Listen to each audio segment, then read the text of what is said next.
जय जगन्नाथ फ्रेंड्स आपण मान चैनल को स्वागत। तो आज आम कौन करवा ओडिया ग्रामर वचन चैप्टर देखा। ठीक अच्छे वचन माने कौन पे माने वचन द्वारा आम कौन कर ना नंबर बा संख्या जाना केतोटी अच्छी एक अच्छी दुई अच्छी ना एक अधिक अच्छी। ठीक अच्छे कौन देखो जो आम से संख्या जानव ताकि आम वचन बोली कहवा। देखा झील फुल तोलुची झील माने फुल तोलुंट एठार कौन है झील फुल तोलुची तो एटा एक वचन थिला ता अनुसार तार कौन तोलुची हैला देन झील माने फुल तोलुचंती तो झील मान अनुसार तोलुचंती हैला। ठीक अच्छे से गीत गाउची से माने गीत गाउचंती बहीटी नुआ बही गुड़िक नुआ उपर उदाहरण झील से बहीटी प्रत्येक संख्या एक बोली जना जाउची एवं झील माने से बही गुड़िक एगुड़िकर संख्या एक रु अधिक बोली जना पड़ुची। वचन अर्थ कौन जो कि संख्या दर्शाए ताको आम कौन कह वचन कहवा दैट मीन्स एक वचन आ रहा बहुवचन। ठीक अच्छे बहुत गुड़े देखले बहुवचन आ गोटे देखले आम कौन कहवा एक वचन बोली कहवा। ठीक अच्छे देखो वचन जिते वचन कौन करे ए जो एग्जाम रे केमती आसे वचन रो क्वेश्चन गोटे देइथिबो से गोटे सेंटेंस देइथिबो बा गोटे वाक्य देइथिबो से वाक्य रे से कौन करथिबो वचन रो माने एक्स्ट्रा जेमिति कि से बहुत भल माने बहुत भल अधिक बहुत भल मीन्स कौन है अधिक बहुत दीटा मिसी रहा तो दीटा जाक हेल्ले कौन सुपर फ्लो हो मीन्स दीटा जाक लगे ना तो से कौन हम भूल हम से टाइप से कौन कर लोक वृंद बा भद्र व्यक्ति वृंद ए टाइप लगेब ए टाइप लगे कौन हम डबल डबल वचन गोटे लगे जो द्वारा कि भूल हम सी कौन मुझे चाहूँगी कि गोटे एग्जाम कौन करे गोटे वाक्य से कौन कर वचन को किसी से माने रंग देइथिबो सेटा आमे शुद्ध करियार अछि मींस करेक्ट करियार अछि माने जोडा कि आमे इंग्लिश रे कहउछन्ती करेक्ट द एरर ए टाइप रो। ठीक अछि आई थिंक क्लियर हेतिबो देखिबा एगुडा पढले ही आमे ताको करेक्ट कर परिबा। वचन अर्थ वचन माने कोन जहा द्वारा वस्तुर बा व्यक्तिर संख्या जणा जाए ताको आमे कहबा वचन। वचन आ किछ नुहो जहा द्वारा जणा जाए माने संख्या जणा जाए ताको आमे कोन कहबा वचन। विशेष्य और सर्वनाम वचन थाए वचन कार थिबो विशेष्य और सर्वनाम ही थिबो कारण विशेष्य माने आमे जानिले जे कोनोसी वस्तु बा स्थान बा व्यक्तिଙ୍କର नाम। ठीक अछि आ ताहा बदल विशेष बदल जाहा लेके ताका हम सर्वनाम कहबा तो सेति में व्यक्ति विशेष और सर्वनाम रे ही वचन थाए सेति में मन रखिबे कहार कहार वचन थाए मध्ये एग्जाम रे पचारते दुई प्रकार थाए कोन एक वचन आ आसेला बहुवचन।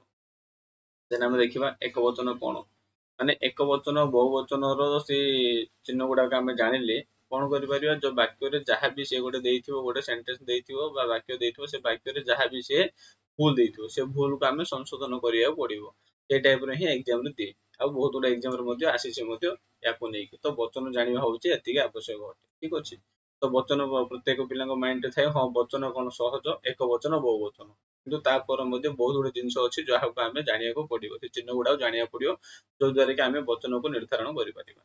ଯେଉଁ विशेष्य बा सर्वनाम पदरु वस्तु बा व्यक्तिर संख्या जना एक बोली जना पड़े एक जना पड़ले ताको हम एक वचन नई कलम से तुमे मु देउल प्रभु बहुवचन ଯେଉଁ विशेष्य सर्वनाम पदरु कोन जना पड़े ना वस्तु बा व्यक्तिर संख्या एक पर जना पड़े ताको हम कोन कहबा बहुवचन बोली कहबा।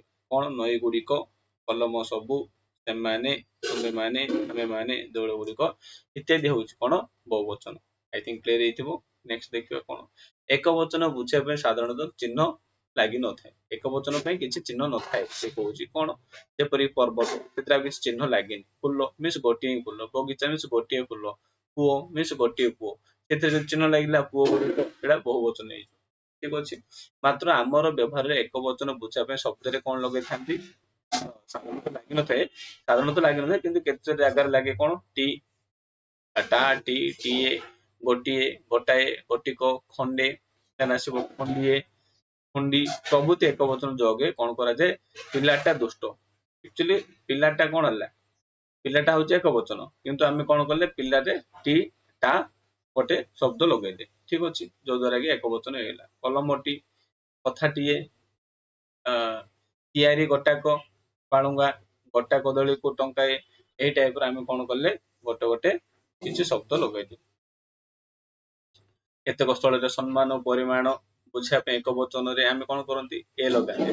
ସମ୍ମାନ ଆଉ ପରିମାଣ କଣ ଦାସେ ଏଠାକୁ ଆସ ପଣ୍ଡିତେ ଆସୁଛନ୍ତି। ଦେଖ ଏଇଟା ଆମେ କଣ ଦାସେ ଦାସକୁ ଆମେ କଣ ଦାସେ ଲଗାଇଲେ ଏ କାର ଲଗାଇଲେ ମିନ୍ସ ଏ ଲଗାଇଲେ ମିନ୍ସ ଏଇଟା କଣ ହେଲା ସମ୍ମାନ ଅର୍ଥରେ ଆମେ ଏ ଗୋଟେ ଏକ୍ସଟ୍ରା ଲଗାଇଲେ କିନ୍ତୁ ଏଇଟା ଏକ ବଚନ ହିଁ।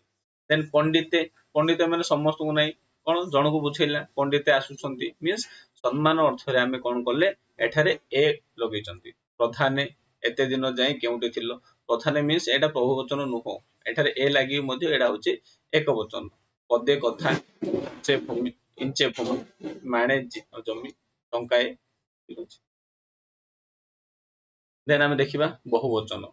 ବହୁବଚନ ବୁଝିବା ପାଇଁ ବିଶେଷ ପଦ ସହିତ କଣ ଲାଗିଥାଏ ଏ ମାନେ ମାନ ଗୁଡ଼ିକ ଗୁଡାକ ପ୍ରଭୃତି ବହୁବଚନ ଯୋଗ ଚିହ୍ନ କରାଯାଇଥାଏ ଯଥା ପିଲେ ବାଳକେ ଲୋକେ। ଠିକ ଅଛି। ଏଠାରେ କଣ ଲାଗିଛି ଏ ଲାଗିଛି ଏଠାରେ ବହୁବଚନରେ ଏ ଲାଗିଛି କିନ୍ତୁ କନଫ୍ୟୁଜ ହେବେନି କି ବହୁବଚନରେ ଏ ଲାଗିଛି ଦେନ୍ ଏକ ବଚନରେ ଆମେ କଣ ଲଗେଇଥିଲେ ଏକ ବଚନ ମଧ୍ୟ ଏ ଲଗେଇଥିଲେ। ଏ ଯୋଉ ଏ ର ବ୍ୟବହାର କେଉଁଠାରେ ଥିଲା ଏ ର ବ୍ୟବହାର କେଉଁଠାରେ ଥିଲା ନା ସମ୍ମାନ ଆଉ ପରିମାଣ ବୁଝେଇବା ପାଇଁ। ଏଠାରେ କଣ ହେଲା ସମ୍ମାନ ବୁଝିବା ପାଇଁ ଯେପରିକି ଦାସେ ପଣ୍ଡିତେ ଏଇଟା ହେଲା ସମ୍ମାନ ବୁଝିବା ପାଇଁ ଏଣ୍ଡ ପରିମାଣ ବୁଝିବା ପାଇଁ ମାଣେ ଜମି ଟଙ୍କାଏ ଇଞ୍ଚେ ଭୂମି ଏଗୁଡା କଣ ହେଲା ନା ପରିମାଣ। ଏକ ବଚନରେ ସମ୍ମାନ ଓ ପରିମାଣକୁ ବୁଝିବା ପାଇଁ ଆମେ କଣ କରୁଛନ୍ତି ଏ ର ବ୍ୟବହାର କରୁଛନ୍ତି କିନ୍ତୁ ବହୁ ବଚନରେ ମଧ୍ୟ ଆମେ ଏ ର ବ୍ୟବହାର କରୁଛନ୍ତି। ଠିକ ଅଛି। ବହୁ ବଚନ ସ୍ପେଶାଲ କଣ ଏ ର ବ୍ୟବହାର ରହିଛି ମାନେ ମାନ ଗୁଡିକ ବଚନ ଚିହ୍ନ ଗୁଡେ ଲାଗିଛି ହେଲା ଗ୍ରନ୍ଥମାନ ଅଳିଆ ଗୁଡିକ ଫଳ ଗୁଡିକ ପିଲା ଯାକ। ସ୍ଥଳ ବିଶେଷରେ ଏଇଟା ହଉଛି ଇମ୍ପୋର୍ଟାଣ୍ଟ ଯୋଉଟା କି ମୁଁ ଆପଣମାନଙ୍କୁ କହୁଥିଲି କି ଏକ୍ଜାମ ରେ କଣ କରେ ଯୋଉ କରେକ୍ଟ ଦ ଏରର ଗୋଟେ ବାକ୍ୟ ଦେଇଥିବ ସେ ବାକ୍ୟରେ ସେ କଣ କରିଥିବ ଦୁଇଟା ବହୁବଚନ ଲଗେଇଥିବ ବା ଦୁଇଟା ଏକ ବଚନ ଲଗେଇଥିବ ଯୋଉଠି କି ଦିଟା ଏକ ବଚନ ଲାଗିବା ଆବଶ୍ୟକ ନୁହଁ ବା ଦୁଇଟା ବହୁବଚନର ଚିହ୍ନ ଲାଗିବା ଆବଶ୍ୟକ ନୁହଁ ତାକୁ ଆମେ ବାହାର କରିବାକୁ ପଡିବ ବା ସଂଶୋଧନ କରିବାକୁ ପଡିବ। ଏକ୍ଜାମ ରେ ଏତିକି ପଚାରେ ତ ସେଥିପାଇଁ ବଚନକୁ ଆମକୁ ଧ୍ୟାନର ସହିତ ସେ ଚିହ୍ନ ଗୁଡା ଜାଣିବାକୁ ପଡିବ। ସ୍ଥଳ ବିଶେଷ ଶ୍ରେଣୀ ବର୍ଗ ବୃନ୍ଦ ଦେଇଥିବ ତିନିଟା ଜାଗା ହବ କି ତିନିଟା ଜାଗାର ଅର୍ଥ ବହୁ ବଚନ ହିଁ କିନ୍ତୁ ସେ ସେଠାରେ କଣ କରିବ ସୁପରଫ୍ଲୋ ବା ସେ ଦିଟା ଲଗେଇ ଦେଇଥିବ ଶ୍ରେଣୀ ଆଉ ବର୍ଗ ସେ ଦେଇ ଦେଇଥିବ ସେଥିପାଇଁ ଆମେ କଣ କରିବାକୁ ପଡିବ ଶ୍ରେଣୀ କିମ୍ବା ବର୍ଗ ଯାହାବି ଗୋଟେକୁ ଆମେ ୟୁଜ କରିବାକୁ ପଡିବ ଯୋଉଟାକୁ ଆମେ ବାକ୍ୟଟିକୁ ସଂଶୋଧନ କର ବୋଲି ଯୋଉ କ୍ୱେଶ୍ଚନ ଆସେ ଏଥିରେ ଏଗୁଡା ବ୍ୟବହାର ହୁଏ। ଦଳ ଯୁଥ ପଲ୍ଲ ଗଣ ରାଜି ମାଳା ପଙ୍କ୍ତି ରାଶି ଚୟ ମଣ୍ଡଳୀ ଜାଳ ସମାଜ ସମୂହ ଦାସ ପାଶ ଏଗୁଡାକ ହଉଛି କଣ ସମୂହ ବାଚକ ଏକ ବଚନ ଶବ୍ଦ ପରି ଲାଗେ କିନ୍ତୁ ବହୁ ବଚନ ଅଟେ। ଏଗୁଡାକ ଆମକୁ ଲାଗୁଛି କି ଏକ ବଚନ ହେଇଥିବ ବଟ ନାହିଁ ଏଗୁଡାକ କଣ ଗୋଟେ ସମୂହକୁ ବୁଝାଏ ମାନେ ଗ୍ରୁପ କୁ ବୁଝାଏ ତ ସେଥିପାଇଁ ଆମେ କଣ କହିବା ବହୁ ବଚନ ବୋଲି ଆମେ ଠିକ ଅଛି। ଯଥା ପର୍ବତ ଶ୍ରେଣୀ ପର୍ବତ ମାନେ କଣ ହେଲା ଏକ ବଚନ ଆମେ ପଢୁଥିଲେ ପର୍ବତ ମାନେ ଏକ ବଚନ କିଛି ଶବ୍ଦ ଯୋଗ ହୁଏ ନାହିଁ ପର୍ବତ ପଢିଥିଲେ ଏକ ବଚନରେ ସେଥିରେ ଲାଗିଗଲା ଶ୍ରେଣୀ ମାନେ ପର୍ବତର ଗୋଟେ ସମୂହ ପର୍ବତ ଗୋଟେ ଶ୍ରେଣୀ ହେଇଲା ପର୍ବତ ଶ୍ରେଣୀ ଏଇଟା ହେଇଗଲା ବହୁ ବଚନ। ପଛୁଆ ଶ୍ରେଣୀ ଏଠି ଯୋଉ ଏଠାରେ ଥିଲା ଦେଖନ୍ତୁ ଏଇ ଯୋଉ ଶ୍ରେଣୀ ଗୋଟେ ବହୁ ବଚନର ଚିହ୍ନ ଅଟେ ଏଇ ଚିହ୍ନ ଗୁଡାକୁ ଆମେ ବ୍ୟବହାର କରି କଣ କଲେ ଗୋଟିଏ ଗୋଟିଏ ବହୁ ବଚନ କଲେ। ଠିକ ଅଛି। ଗୁରୁ ବର୍ଗ ଛାତ୍ର ବୃନ୍ଦ ପଙ୍ଗଳା ଦଳ ଏଣ୍ଡ ପରିଯୁଥ ଏଣ୍ଡ ମାଙ୍କଡ ପୋଲ ଗୋରୁ ପୋଲ ହେଲା ମେଘମାଳା ଗିରିମାଳା ପଙ୍କ୍ତି ଧନରାଶି କବିତା ଚୟ ଶିକ୍ଷକ ମଣ୍ଡଳୀ କିରଣ ଜାଳ ଛାତ୍ର ସମାଜ ଜନସମୂହ କଦଳୀ କାନ୍ଧି। ଠିକ ଅଛି। ଆମ୍ବ ପେନ୍ଥା କେଶଦାମ ଏଣ୍ଡ କେଶ ପାଶ ଏଗୁଡା ହଉଛି ଗୋଟେ ଗୋଟେ ବହୁ ବଚନ। ଠିକ ଅଛି। ଆଇ ଥିଙ୍କ କ୍ଲିୟର ହେଇଥିବ। ଦେନ୍ ଚାଲନ୍ତୁ ଦେଖିବା କେତେକ କ୍ଷେତ୍ରରେ ପଞ୍ଚାଏ ଫଳେ ପ୍ରଭୃତି ସମୂହ ଏକ ବଚନ ଆମେ ପଢିଥିଲେ ଫଳେ ପଞ୍ଚାଏ ଏଗୁଡା କଣ ଏକ ବଚନ ବିଶେଷ ପଦର ପୂର୍ବରେ ବସି ବହୁ ବଚନ ଅର୍ଥ ପ୍ରକାଶ କରିଥାନ୍ତି। ଦେଖନ୍ତୁ ଏଠାରେ ଦେଖନ୍ତୁ ପଞ୍ଚେ ପିଲା ପଞ୍ଚାଏ ମାଙ୍କଡ ଫଳେ ବଳଦ ମାନେ ବୁଝା ପଡୁଛି ନା ଏଗୁଡା କଣ କରେ ହଳେ ମାନେ ହଳେ କଣ ହେଲା ଇଏ କଣ କରିବ ଏକ ବଚନ ବିଶେଷ ପଦ ପୂର୍ବରୁ ମାଙ୍କଡ ଟା ଗୋଟେ କଣ ଏକ ବଚନ ବିଶେଷ ପଦ ୟା ପୂର୍ବରୁ ଲାଗିଲା ପଞ୍ଚାଏ ସେଇ ଟାଇପ ର ପିଲା ହଉଛି ଗୋଟେ କଣ ଗୋଟେ ବିଶେଷ୍ୟ ଏକ ବଚନ ବିଶେଷ ପଦ ୟା ପୂର୍ବରୁ ଲାଗିଲେ କଣ ପଞ୍ଚେ ଏଗୁଡାକୁ ଲାଗି କଣ ହୁଏ ସମୂହବାଦ ବା ବହୁବଚନ ହୁଏ। ଠିକ ଅଛି, ବହୁବଚନ ଅର୍ଥ ପ୍ରକାଶ କରନ୍ତି। ବଳଦ ହେଲା ଗୋଟେ ଏକବଚନ ବିଶେଷ୍ୟ, ୟା ପୂର୍ବରୁ ଲାଗିଲା ହଳେ, ଇଏ କଣ କରିବ ହଳେ ବଳଦ, ଏମିତି ହେଇକି ଇଏ କଣ ବହୁବଚନ ରୂପେ ହଳେ ଧୋତି ବହୁବଚନ ରୂପେ ଇଏ ବ୍ୟବହାର ଏଠାରେ ହୁଏ। ବେଳେ ବେଳେ ବହୁତ ସୂଚକ ବିଶେଷ ପଦ ଏକ ବଚନ ବିଶେଷ ପଦ ପୂର୍ବରୁ ରହି ପୁନରାବୃତ୍ତି ହେଲେ ବହୁ ବଚନ ଅର୍ଥ ପ୍ରକାଶ କରିଥାନ୍ତି। ଯେମିତି କି ତଥା ଦଳ ଦଳ ଲୋକ, ଲୋକ କଣ ହେଇଲା ଏକ ବଚନ ହେଇଲା, ଏଠାରେ କଣ ହେଇଲା ଦଳ ଦଳ, ସେ କଣ କଲା ଦେଖ ଏକ ବଚନ ବିଶେଷ ପଦର ପୂର୍ବରୁ, ଏକ ବଚନ ମେଣ୍ଢା ପୂର୍ବରୁ କଣ ଲାଗିଲା ପଲ ପଲ, ପୁନରାବୃତ୍ତି ହେଲେ ବହୁ ବଚନ ଅର୍ଥ ପ୍ରକାଶ କରିଥାନ୍ତି।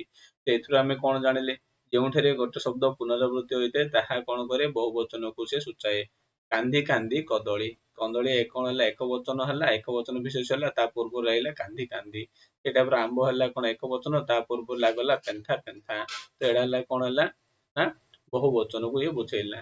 ବୁଝା ପଡୁଛି, ଏକ୍ସାମ ରେ ଏମିତି ହିଁ ବାକ୍ୟରେ ଦେଇଥିବ, ବାକ୍ୟକୁ ଦେଖି ଆମେ କରେକ୍ଟ କି ମାନେ ଭୁଲ ଥିଲେ ସଂଶୋଧନ କରିବା, ନା ପ୍ରଶ୍ନ ଅନୁସାରେ ଆମେ ତାର ଉତ୍ତର ଦେବା। ବହୁ ସୂଚକ ସଂଖ୍ୟା ବାଚକ ବିଶେଷଣ ପଦ ପରେ ଏକ ବଚନାନ୍ତ ବିଶେଷ ପଦ ଥିଲେ ତାହାର ବହୁ ବଚନ ହୁଏ ଏବଂ ବିଶେଷ ପଦର ବହୁ ବଚନ ଚିହ୍ନ ରହେ ନାହିଁ। ଠିକ ଅଛି, ମାନେ କଣ ଏଇଟା କଣ ଏଠାରେ ଚିହ୍ନ ରହିବ ନାହିଁ, କାରଣ ଏଠାରେ ସିଏ କହିବାକୁ ଚାହୁଁଛି ବହୁ ସୂଚକ ସଂଖ୍ୟା ବିଶେଷଣ ପରେ ପରେ ଏକ ବଚନାନ୍ତ ବିଶେଷ ପଦ ଥିଲେ ତାହାର ବହୁ ବଚନ ହୁଏ। ଯେମିତି କିି ଦେଖ ସପ୍ତ ସାଗର, ସାତଟା ସାଗର, ଇଏ କଣ ହେଇଲା ବହୁ ବଚନ ହେଇଗଲା। ସାଗର ଏକ ବଚନ ହେଲା ବେଳକୁ ତା ଆଗରେ କଣ ସାତଟା ଲାଗିଲା ତ ବହୁ ବଚନ ହେଇଗଲା। ଶତ କୌରବ, କୌରବ କହିଲା ବେଳକୁ ଇଏ କଣ ହେଲା ଶତ ମାନେ 100 ହେଇଗଲା। ପାଣ୍ଡବ ହେଲା ପାଞ୍ଚ ଲାଗଲା, ସେଇଟା କଣ ହେଇଲା ଏ ଯୋଉ ବହୁ ବଚନ ଏକାନ୍ତ ବିଶେଷ ପଦ ଥିଲେ ମଧ୍ୟ ଆକୁ ଆମେ କଣ କରିବା ବହୁ ବଚନ କହିବା। ଅଗଣିତ ଯୋଦ୍ଧା, ବହୁତ ଲୋକ, ଆଇ ଥିଙ୍କ କ୍ଲିୟର ହେଇଥିବ। ଠିକ ଅଛି, ଏଇଟା କିପରି ବହୁ ବଚନ କରେ, ଏକ ବଚନକୁ ବହୁ ବଚନ କରିବା, ଏଇଟା ବହୁ ବଚନ କିପରି ବ୍ୟବହାର ହେଇଛି ଏଠାରେ ସେ ସୂଚିତ କରିଛି। ସଂଖ୍ୟାବାଚକ ବା ବ୍ୟକ୍ତିବାଚକ ବିଶେଷ ନିର୍ଦ୍ଦିଷ୍ଟ ବ୍ୟକ୍ତି ବା ପଦାର୍ଥକୁ ବୁଝେଇଥାଏ। ହଁ କି ନାଇଁ, ଆମେ ଜାଣିଥିଲେ ବ୍ୟକ୍ତିବାଚକ ନିର୍ଦ୍ଦିଷ୍ଟ ବ୍ୟକ୍ତି ବା ପଦାର୍ଥକୁ ବୁଝେ, ଯେପରି ଫଳରେ ଏମାନଙ୍କର ବହୁ ବଚନ ହୁଏ ନାହିଁ, ଏମାନଙ୍କର ବହୁ ବଚନ ହେବ ନାହିଁ। ଶିବ, ଶ୍ଵେତପଦ୍ମା, କୋଣାର୍କ, ଯମୁନା, ହିମାଳୟ, ମାତ୍ର ଗୋଟିଏ ବ୍ୟକ୍ତିର ନାମ ବା ସଂଜ୍ଞାରୁ ଏକାଧିକ ବ୍ୟକ୍ତି ବା ପଦାର୍ଥ ସୂଚିତ ହେଲେ ତାକୁ ବହୁବଚନ କହିବା। ବହୁବଚନ କେତେବେଳେ କହିବା, ଯେତେବେଳେ କି ଗୋଟେ ବ୍ୟକ୍ତି ବା ଗୋଟେ ସଂଜ୍ଞାର ନାମରୁ ଯଦି ବହୁ ବଚନ ସୂଚିତ ହେଲେ ତାକୁ ଆମେ ବହୁ ବଚନ ବୋଲି କହିବା, ମାନେ ଏକରୁ ଅଧିକ ହେଲେ ତାକୁ ବହୁ ବଚନ କହିବା। କିନ୍ତୁ ଶିବ, ହିମାଳୟ, ଯମୁନା ଏଗୁଡା ଗୋଟେ ନା, କୋଣାର୍କ କହିଲେ ଗୋଟେ ହିଁ ବୁଝଉଛି, ତ ସାଧାରଣତଃ ଏମାନେ କଣ ହେଇଥାନ୍ତି ଏକ ବଚନ ହିଁ ହେଇଥାନ୍ତି, ଏମାନଙ୍କର ବହୁ ବଚନ ହୁଏ ନାହିଁ, କିନ୍ତୁ କେତେକ ସ୍ଥଳରେ ହେଇଥାଏ। କିପରି କିପରି ଆମେ ତାକୁ ବହୁବଚନ କରିପାରିବା, ତୋ ଭଳି କେତେକ ଭୀମଙ୍କୁ ମୁଁ ଚିହ୍ନିଛି, ଯଦି ଖାଲି ଭୀମ ଦେଇଥାନ୍ତା ଏକ ବଚନ ହେଇଥାନ୍ତା। ତୋ ଭଳି କେତେ ଭୀମକୁ ଚିହ୍ନିଛି ମିନ୍ସ ଭୀମଙ୍କୁ ମିନ୍ସ ବହୁତ ଗୁଡେ ହେଇଗଲା, ତାପରେ ସେଇଟା ବହୁ ବଚନ ହେଇଗଲା। ଆମ ଶ୍ରେଣୀରେ 5 ଜଣ ଦେବାଶିଷ ଅଛନ୍ତି, ଦେବାଶିଷ କହିଲେ ଏକ ବଚନ ହେଇଗଲା, ତା ପୂର୍ବରୁ ଲାଗିଲା 5 ତ ହେଇଗଲା କଣ ବହୁ ବଚନ ହେଇଗଲା। ବୁଝା ପଡୁଛି, ସଂଜ୍ଞା ବା ବ୍ୟକ୍ତିବାଚକ ସବୁବେଳେ ଏକ ବଚନରେ ହିଁ ଥାଏ, ମାନେ ଏମାନଙ୍କ ବହୁ ବଚନ ହୁଏ ନାହିଁ। କିନ୍ତୁ ଯଦି ଆମେ ବହୁ ବଚନ ଦେଖିବାର ଅଛି ତା ଆଗରୁ କଣ ଲାଗିଥାଏ, କିଛି ସଂଖ୍ୟା ଲାଗିଥାଏ, ଯେମିତି ଏଠାରେ କଣ ଲାଗିଲା ପଞ୍ଚୁ ପାଣ୍ଡବ, ତ ଏଠି 5 ଜଣ ଦେବାଶିଷ ପଢୁଛନ୍ତି ହେଲା। ଆଇ ଥିଙ୍କ କ୍ଲିୟର ହେଇଥିବ। ଏଠାରେ କଣ ହେଇଲା ଭୀମ ଦେବାଶିଷ ଏକାଧିକ ନାମକୁ ବୁଝଉଛି, ବହୁତ ଗୁଡେ ନାମ ଥିବାକୁ ବୁଝଉଛି, ତ ସେଥିପାଇଁ କଣ କରାଗଲା ଏହାକୁ ବହୁବଚନ ବୋଲି କୁହାଗଲା। ବହୁ ବସ୍ତୁବାଚକ ବିଶେଷ ପଦ ସଂଖ୍ୟା ବୁଝଉନଥିବାରୁ ତାହାର ବହୁ ବଚନ ହୁଏ ନାହିଁ। ବୁଝା ପଡୁଛି, ବସ୍ତୁବାଚକ ବିଶେଷ ପଦ ସଂଖ୍ୟା ବୁଝଉନି, ମାନେ କୌଣସି ସଂଖ୍ୟାକୁ ସେ ବୁଝଉ ନାହିଁ, ତ ସେଥିପାଇଁ ଏମାନଙ୍କର ବହୁ ବଚନ ହୁଏ ନାହିଁ। ବୁଝା ପଡୁଛି, କଣ ପାଇଁ ଏମାନଙ୍କର ବହୁ ବଚନ ହଉନି, କାରଣ ଲୁହା ମାନେ କେତେ ନମ୍ବର କଣ ବୁଝଉଛି, କିଛି ବୁଝଉନି, ତ ସେଥିପାଇଁ ଏମାନଙ୍କୁ ଆମେ କଣ କହିବା ବହୁ ବଚନରେ କାଉଣ୍ଟ କରିବା ନାହିଁ ହେଲା। କାହାକୁ ନା ବସ୍ତୁବାଚକ ବିଶେଷ ପଦକୁ ଆମେ କଣ କରିବା ବହୁ ବଚନରେ କାଉଣ୍ଟ କରିବା ନାହିଁ। ସୁନା, ରୂପା, ତମ୍ବା, ପଥର, ଜଳ, ଚାଉଳ, ମୋବାଇଲ, ଯାହାବି ସବୁ। କିନ୍ତୁ ବସ୍ତୁବାଚକ ବିଶେଷ ପଦ ସଂଖ୍ୟାବୋଧକ ହେଲେ, ଯଦି ବସ୍ତୁବାଚକ ଯଦି ବହୁ ବଚନରେ କନଭର୍ଟ କରିବାର ଅଛି ତାକୁ ଆମେ କଣ କରିବା ନା ସଂଖ୍ୟାବୋଧକ ହଉଥିଲେ, କିପରି ତାହାର ବହୁ ବଚନ ହବ, କିପରି 2 ଟ୍ରାକ୍ଟର ବାଲି, 10 କିଲୋ ଅଟା, 5 ଝୁଡି ମାଟି, ମାନେ ଏଠି କଣ ହେଲା 5, ଏଠି କଣ ଦେଖାଇଲା 2, ଟ୍ରାକ୍ଟର କହିଲେ କଣ ହେଲା ଆମକୁ ଜଣା ପଡିଲାନି, କି ଏଇଟା ବହୁବଚନ କି କଣ ଜଣା ପଡୁନି, ମାନେ ଏକରୁ ଅଧିକ ଜଣା ପଡୁନି। ଦ୍ୟାଟ ମିନ୍ସ ଟ୍ରାକ୍ଟର ବହୁବଚନ ନୁହେଁ, ତା ଟ୍ରାକ୍ଟର ଆଗରୁ ଲାଗିଗଲା କଣ ଦୁଇ ଲାଗିଗଲା, ସେଠାରେ ସେ କଣ କରୁଛି ଏକରୁ ଅଧିକକୁ ବୁଝେଇଲା, ତ ସେଥିପାଇଁ ଏଠାରେ ହେଇଲା ଟ୍ରାକ୍ଟର, ମାନେ ଏ ପୁରାଟା ଗୋଟେ ହେଇଲା ବହୁବଚନ। ସାତ ଖଣ୍ଡ ବରଫ, ଶଗଡେ କାଠ, ଠିକ ଅଛି। ଶଗଡେ କାଠ ମାନେ ଶଗଡଟି ହବ କାଠ, ବୁଝା ପଡୁଛି, ବହୁତ ଗୁଡେ କାଠ, ତ ସେଥିପାଇଁ ହେଲା ବହୁବଚନ ହେଲା। ୟାକୁ ନେଇକି ମଧ୍ୟ ବହୁତ କ୍ୱେଶ୍ଚନ ଆମେ ଡିସ୍କସ କରିବା, ଠିକ ଅଛି। ଏଇଟା ସରିଲା ପରେ ଆମେ କଣ କରିବା, ଗୋଟେ ଗୋଟେ କ୍ୱେଶ୍ଚନ ଏମସିକ୍ୟୁ ମଧ୍ୟ ଆଣିବା, ଯୋଉ ଦ୍ୱାରା କି ହେଲ୍ପ ହବ। ବସ୍ତୁ ଗୁଡିକ ନିର୍ଦ୍ଦିଷ୍ଟ ହେଲେ ସେଥିରେ ବଚନ ଚିହ୍ନ ଲାଗିଥାଏ, ଠିକ ଅଛି। ଯଥା ଏ ମହିଳା ଗୁଡିକୁ ଏଠାରୁ ବାହାର କର, ଏ ପୋଖରୀର ପାଣି ଭାରି ଥଣ୍ଡା, ତୁମେ ତୁମର ବହି ସାଇତି ରଖ। କଣ ବସ୍ତୁ ଗୁଡିକ ଯଦି ନିର୍ଦ୍ଦିଷ୍ଟ ହେଲେ ସେମାନେ ବଚନ ଚିହ୍ନ ଲାଗିଥାଏ, ମାନେ ଏ ଲାଗିଲା ମହିଳା ଗୁଡିକୁ, ମାନେ ଚିହ୍ନଟ କରାଗଲା, ମାନେ ନିର୍ଦ୍ଦିଷ୍ଟ ଗୋଟେ ବସ୍ତୁକୁ ଯଦି ଆମେ ଚିହ୍ନଟ କରିବା ଦେନ୍ ତାହେଲେ କଣ ହବ, ବଚନ ଚିହ୍ନ ଲାଗିଥାଏ। ଗୁଣବାଚକ ଓ କ୍ରିୟାବାଚକ ବିଶେଷ ପଦ ପ୍ରାୟ କେବଳ ଏକ ବଚନରେ ବ୍ୟବହୃତ ହୋଇଥାଏ। ମନେ ରଖନ୍ତୁ, ଗୁଣବାଚକ ଆଉ କ୍ରିୟାବାଚକ ବିଶେଷ ଆମେ ପଢିଥିଲେ, ଠିକ ଅଛି। ଏ ଗୁଣବାଚକ ବା କ୍ରିୟାବାଚକ ବିଶେଷ ପଦ ଗୁଡାକ ସବୁବେଳେ କଣ ହୁଏ ନା ଏକ ବଚନରେ ବ୍ୟବହୃତ ହେଇଥାନ୍ତି। ତଥା ସାଧୁତା, ପରୋପକାର, ଭକ୍ତି, ଦୟା, ସଦନ, ଭୋଜନ, ଯିବା, ଚଳଣି, ଭ୍ରମଣ, ଏଗୁଡା ହେଲା କ୍ରିୟା ବିଶେଷ୍ୟ, କ୍ରିୟାବାଚକ ବିଶେଷ୍ୟ। ଆଉ ସେଗୁଡାକ ହେଲା ଭକ୍ତି, ଦୟା, ଏଗୁଡା ହେଲା ଗୁଣବାଚକ। ଏଗୁଡାକ ସବୁବେଳେ କଣ ହୁଏ, ଏକ ବଚନରେ ହିଁ ବ୍ୟବହୃତ ହୋଇଥାଏ। କଣ ବେଳେ ବେଳେ ଟି, ତା ପ୍ରଭୃତି ଏକ ବଚନ ଚିହ୍ନ ଲାଗିଥାଏ। ଯଥା ଚୈତନ୍ୟର ଚାହାଣୀଟା ଚମତ୍କାର, ଚାହାଣୀଟା ମଧ୍ୟ ତାର ଗୁଣକୁ ବୁଝାଇଲା, ଏକ ବଚନ। ରହ ତୋ ଚାକିରିଟା ମୁଁ ଖାଉଛି, ହେଲା ଚାକିରିଟା। ଅହଙ୍କାରକୁ ଛାଡିଦେଲେ, ଅହଙ୍କାରଟିକୁ ଛାଡିଦେଲେ ଟିକୁ ଲାଗିଛି, ଏଟା କରୁଣ ସବୁ ଦୃଷ୍ଟିରୁ ଭଲ। ନିତ୍ୟ ସ୍ୱଭାବ ବା ଚିରନ୍ତନ ସତ୍ୟ ବୁଝଉଥିଲେ ଏକ ବଚନାନ୍ତ ଜାତିବାଚକ ବିଶେଷ୍ୟ ପଦ ଦ୍ୱାରା ବହୁ ବଚନ ଅର୍ଥ ପ୍ରକାଶିତ ହେଇଥାଏ। ମାନେ କଣ, ନିତ୍ୟ ସ୍ୱଭାବ, ସବୁବେଳେ, ମାନେ ନିତ୍ୟ ସ୍ୱଭାବ ମାନେ କଣ, ଏ ଯୋଉ ୟୁନିଭର୍ସାଲ ଟ୍ରୁଥ ବୋଲି କହୁନାହାନ୍ତି କି ଇଂଲିଶରେ, ସେଇଟା ହିଁ ହଉଛି ନିତ୍ୟ ସ୍ୱଭାବ ବା ଚିରନ୍ତନ ସତ୍ୟ ବୁଝଉଥିଲେ ଏକ ବଚନାନ୍ତ ଜାତିବାଚକ ବିଶେଷ୍ୟ ପଦ ଦ୍ୱାରା ବହୁ ବଚନ ଅର୍ଥ ପ୍ରକାଶ ହେଇଥାଏ। କଣ, ମାଛ ପାଣିରେ ରହେ, ହଁ ମାଛ ପାଣିରେ ରହେ। ବାଘ ମଣିଷ ଖାଏ, ମନୁଷ୍ୟ ମରଣଶୀଳ, ହାଣ୍ଡି ଭାଙ୍ଗିଲେ ଖପରା, ବିରାଡି ଅତ୍ୟନ୍ତ ଉପକାରୀ। ମାନେ ଏଗୁଡା କଣ, ଗୋଟେ ଗୋଟେ ନିରନ୍ତନ ସତ୍ୟ, ହେଲା କି। କିନ୍ତୁ ଏମାନେ କଣ କରନ୍ତି, ଏକ ବଚନାନ୍ତ ଜାତିବାଚକ ବିଶେଷ ପଦର ବହୁ ବଚନ ଅର୍ଥ ପ୍ରକାଶିତ ହୋଇଥାଏ। ମାନେ ମାଛ, ମାଛ ମାନେ କଣ, ସବୁ ମାଛକୁ ବୁଝେଇଲା, ଏଇଟା ଗୋଟେ ଜାତିବାଚକ ବୁଝେଇଲା, ମାନେ ସବୁ ଜାତି ଯେତିକି ମାଛ ସମସ୍ତ ବିଷୟରେ ବୁଝେଇଲା। ଏଠାରେ ସେ କଣ କରୁଛି, ଯଦି ନିରନ୍ତର ସତ୍ୟ ବୁଝଉଥିଲେ ସେ କଣ ହେଇଯିବ, ଗୋଟେ ବହୁବଚନ ହେଇଯିବ ବା ବହୁବଚନ ଅର୍ଥ ପ୍ରକାଶ କରିବ ବୋଲି ଏଠାରେ କୁହାଯାଉଛି। ଗୋଟିଏ ପଦକୁ ଗୋଟିଏ ପଦକୁ ବହୁବଚନ କରିବା ପାଇଁ ଦୁଇଟି ବହୁବଚନ ଚିହ୍ନ ବ୍ୟବହାର କରିବା ଭୁଲ। ଏଇଟା ଯୋଉ ମୁଁ କହୁଥିଲି, ୟାକୁ ସେ ଏକ୍ସାମ୍ରେ କଣ କରେ, ବାକ୍ୟଟିକୁ ସଂଶୋଧନ କରେ ବୋଲି କ୍ୱେଶ୍ଚନ ପଚାରେ। ବାକ୍ୟକୁ ସଂଶୋଧନ କର, ଠିକ ଅଛି। କଣ, ଅନେକ କୃଷକ ମାନେ ହବ କି, ବହୁତ ପୋଷକ ଗୁଡିକ, ନାନା ସ୍ଥାନ ମାନ, ଯେତେ ସବୁ ପିଲା, ସମସ୍ତ ବନ୍ଧୁ ବର୍ଗ, ବହୁ ଜନଗଣ, ଅଧିକାଂଶ ଶ୍ରମିକ ମାନଙ୍କର, ମାତ୍ର ଅନେକ କୃଷକ, ପୋଷକ ଗୁଡିକ, ନାନା ସ୍ଥାନ, ଠିକ ଅଛି, ଜନଗଣ, ଅଧିକାଂଶ ବ୍ୟବହାର ଠିକ ବା ଶୁଦ୍ଧ। ମାନେ ଏଠାରେ ମୁଁ କହିବାକୁ ଚାହୁଁଛି, ଏଠାରେ ଦେଖ କଣ ଅଛି, ଅନେକ କୃଷକ ମାନେ ଅଛନ୍ତି, ଅନେକ କୃଷକ ମାନେ ଭୁଲ। ୟା ବଦଳରେ ଆମେ କଣ ଲେଖିବା, ଅନେକ କୃଷକ। ଅନେକ କୃଷକ ମାନେ କଣ, ଅନେକର ଅର୍ଥ ଯାହା, ମାନର ଅର୍ଥ ମାନେ ବହୁବଚନ, ଦିଟା ବହୁବଚନ ହେଇଗଲା। ତ ବହୁବଚନ କରିବା ପାଇଁ ଦୁଇଟି ବହୁବଚନ ସୂଚକ ଚିହ୍ନ ବ୍ୟବହାର ଭୁଲ ଅଟେ। ତ ସେଥିପାଇଁ ଆମେ କଣ କରିବା, ଗୋଟେ ହିଁ ଚିହ୍ନ ବ୍ୟବହାର କରିବା। ବହୁତ ପୋଷାକ ଗୁଡିକ, ଏଠାରେ ଆମେ କଣ କରିବା, ବହୁତ ପୋଷାକ କରିପାରିବା ବା ପୋଷାକ ଗୁଡିକ କରିପାରିବା। ନାନା ସ୍ଥାନ ମାନ, ଏଇଟା ଆମେ ନାନା ସ୍ଥାନ କରିପାରିବା, ନାନା ସ୍ଥାନ ମାନ ଆଉ ଲେଖିବା କିଛି ଆବଶ୍ୟକ ନୁହଁ, ବୁଝା ପଡୁଛି। ଏଇ ଟାଇପ ର ଆମେ ସଂଶୋଧନ କରିପାରିବା। ୟାକୁ ହିଁ ପରୀକ୍ଷାରେ ସେ କଣ କରେ, ପଚାରେ। ବହୁତ ଏକ୍ସାମ ରେ ରିପିଟ ବି ହେଇଛି। ସେ ଏକ୍ସାମ ହଉ କି ଯେକୌଣସି ଭଲ ଡିଗ୍ରୀ ବାଲା ବା ଆମର ଗ୍ରୁପ ବି ବାଲା ଭଲ ଏକ୍ସାମ ଗୁଡାରେ ଏଗୁଡା ପଚାରିଛି ମଧ୍ୟ। ନେକ୍ସଟ ଦେଖିବା, କେତେକ ସ୍ଥଳରେ ଏହି ନିୟମର ବ୍ୟତିକ୍ରମ ପରିଲିଖିତ ହୋଇଥାଏ। ଏମିତିକି ଆମର ଏ ଏକ୍ସାମ ଗୁଡାରେ ମଧ୍ୟ ପଚାରେ, ନର୍ମାଲ ଯୋଉଥିରେ କି ଓଡ଼ିଶା ମାନେ ଓଡିଆ ଗ୍ରାମାର ଆସେ, ସେଥିରେ ପ୍ରାୟ ପଚାରେ ଏକ୍ସାମ ଗୁଡାକରେ ପରିଲିଖିତ ହୋଇଥାଏ। ବାକ୍ୟର ଅର୍ଥକୁ ଶକ୍ତିଶାଳୀ କରିବା ପାଇଁ ଯୁଗ୍ମ ଶବ୍ଦର ବ୍ୟବହାର ତ ହେଇଥାଏ। ଠିକ ଅଛି, ମାନେ ୟାର ନିୟମ କଣ, ବ୍ୟତିକ୍ରମ ହେଇକି କଣ କରେ, ବାକ୍ୟରେ ଅର୍ଥକୁ ଶକ୍ତିଶାଳୀ କରିବା ପାଇଁ ଯୁଗ୍ମ ଶବ୍ଦର ବ୍ୟବହାର କଣ ଦେଖନ୍ତୁ। ଦେବଦତ୍ତ ବାବୁଙ୍କର ସବୁ ପିଲା ଗୁଡିକ ବୁଦ୍ଧିମାନ, ମାନେ ଏଠାରେ ଏଇଟା ଠିକ, ମାନେ ଆମେ କଣ ଦେଖିଲେ, ନିୟମ ଦେଖିଲେ କି ନିୟମ ହଉଛି କଣ, ନିୟମ ହଉଛି ନା ଦୁଇଟି ବହୁବଚନ ଚିହ୍ନ ଲାଗିବା ଆବଶ୍ୟକ ନୁହଁ। ଯଦି ଦୁଇଟି ବହୁବଚନ ସୂଚକ ଚିହ୍ନ ଯଦି ଲାଗେ ତାହେଲେ ତାହା ଭୁଲ ଅଟେ। କିନ୍ତୁ ୟାର ନିୟମକୁ ବ୍ୟତିକ୍ରମ କରି ଏଇଟା ଏକ୍ଜାମ ରେ ପଚାରି ପାରେ କି ନାଇଁ, ଆମେ କଣ କରିବା, ଆମେ ଦେଖିଥିଲେ କି ହଁ ଏଠାରେ ଦିଟା ବହୁବଚନ ଲାଗିଛି, ତାହେଲେ ତାକୁ ଆମେ ଭୁଲ କରିଦେବା। କିନ୍ତୁ ୟାର କିଛି ନିୟମ ମଧ୍ୟ ବ୍ୟତିକ୍ରମ ହୁଏ, ସେଇ ନିୟମ ବ୍ୟତିକ୍ରମକୁ ହିଁ ଏକ୍ଜାମ ରେ ପ୍ରାୟ ପଚାରେ, ଏକ୍ସେପସନ ଯୋଉଟା କହୁଛନ୍ତି ଏକ୍ସେପସନ।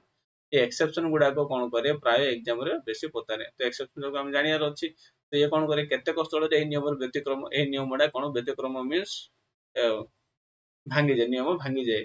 ଯେମିତି କି ଦେବଦତ୍ତ ବାବୁଙ୍କର ସବୁ ପିଲା ଗୁଡିକ, ମାନେ ଏ କଣ ବୁଝେଇଲା, ସବୁ ପିଲା ଗୁଡିକ ମିନ୍ସ ତାଙ୍କର ଯେତିକି ପିଲା ସମସ୍ତଙ୍କୁ ବୁଝେଇଲା, ଏଇଟା ଠିକ ଅଟେ। କିନ୍ତୁ ଆମେ ଯଦି ନିୟମ ଦେଖିବା ଏଇଟା ଭୁଲ, କିନ୍ତୁ ଏ ନିୟମକୁ ବ୍ୟତିକ୍ରମ କରେ। ହରିପୁର ଗାଁର ସବୁ ଛକ ଯାକ ବାତ୍ୟାରେ ଭାଙ୍ଗି ଯାଇଛି, ଆମେ କହୁଛନ୍ତି ନା ସବୁ ଛକ ଯାକ ବାତ୍ୟାରେ ଭାଙ୍ଗି ଯାଇଛି, ମିନ୍ସ ଏଇଟା ଠିକ ଅଟେ। ମୁନା ସବୁ କ୍ଷୀରତକ ଢାଳି ଦେଲା, ଠିକ ଅଛି। ଯୁଗ୍ମ ବହୁବଚନ ବ୍ୟବହାର କରାଯାଏ, ୟାକୁ ଆମେ ବୁଝିବାକୁ ପଡିବ, ଠିକ ଅଛି।